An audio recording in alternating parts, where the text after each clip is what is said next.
We're going to look at the split letter cross design today. Much like the Monogram file, very similar with a couple little differences here. I initially just was going to have people look at the old Monogram videos, but some people are selecting the score lines and everything and merging them all together, so we'll just make a quick video here. So this is our file. We're going to add our name. Going to make that times bold. Make it bigger in there. And again, I like to make sure that my serifs are just below and just above the lines. So I kind of just play with it a bit until I like it like that. That looks good. We'll stretch it out, just make it kind of fill the space a bit. Then we're going to go to Type, Create Outlines. We're going to ungroup this text. This is Adobe Illustrator, guys, by the way. I'll do Inkscape right after, just so I can bring my S down. So the curved letters you gotta do on their own. Good. So here comes the only tricky part. A lot of people are selecting all, because that's what my old file, the Monograms, did. And then they're hitting Unite over here under the Pathfinder tool.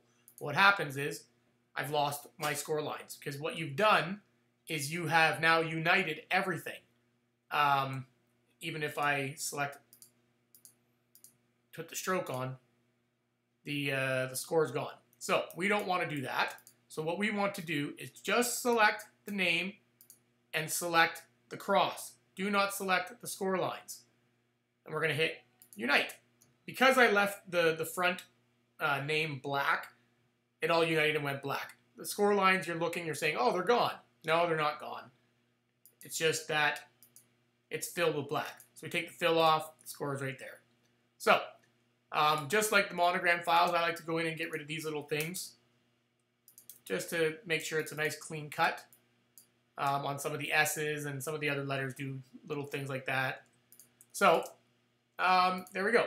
I'm going to give this a stroke of 0.5. Again, doesn't matter for Glowforge, it's just my own personal preference. We're going to save this file to my desktop as Illustrator 1 SVG. All right, let's bring it into Glowforge and see what we get.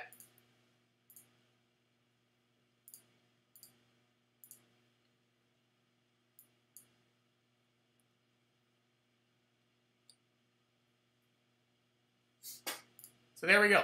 You see, we've got the cut and we've got the score lines. So first, what I like to do to make this bigger is I like to turn it on its side, so it fits in just like that. And the score lines, I want them to go first. So that's all these little score lines here. This prints quite fast, guys, like in 10, 11, 12 minutes, depending on the name and that you put in there and how many letters there are. But I want the score to go first. So over here on the left-hand side, I'm going to click, hold, and drag this up over top of the cut. And I use the maple, so I just put thick maple plywood. I use Columbia Forest Pure Bond 1/4 inch that I buy from Home Depot in the 10 packs. I get it from the Home Depot online. Now, and then when I do that, I want the cut. I usually bring this down to 150 on that. If you're using the walnut or anything, you're good at 165, 170, which I do use a lot of that as well. So that's when I get the good speeds of like 10, 11 minutes on this. At 150, you're probably around maybe 13 minutes, I'm thinking. Sorry. This was supposed to be the cut.